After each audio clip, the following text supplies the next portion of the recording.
Well, technology was a struggle. We found out our Wi-Fi wasn't very strong. But jokes aside, I think for me, I'd already experienced my world changing overnight, and I'd already experienced privilege and freedom being taken away. So lockdown was like round two for me, seeing what I'd already been through after my attack and my injuries. So I relied on my old coping mechanisms, which is knowing that I'm never in control of anything in my life. You know, I take comfort in the fact that I'm not in control in anything. And actually no one ever is. You know, everyone listening to this talk right now is not in control in this very moment that we're living in. Anything can happen. And for me, accepting that makes it a little bit easier. It almost kind of lifts a burden and helps me to surrender.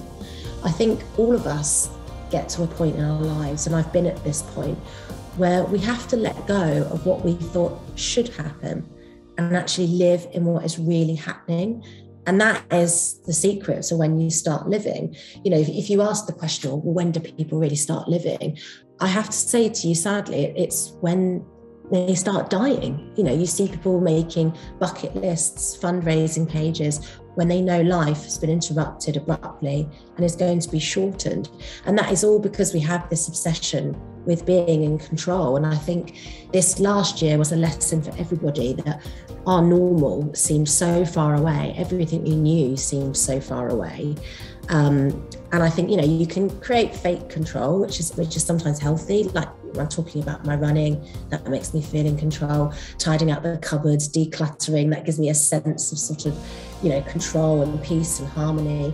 I suppose my own personal coping mechanism is I have a faith. So, you know, having a belief in something bigger than we are means you can say, I surrender my life to that, and I trust in that, and that really helps me.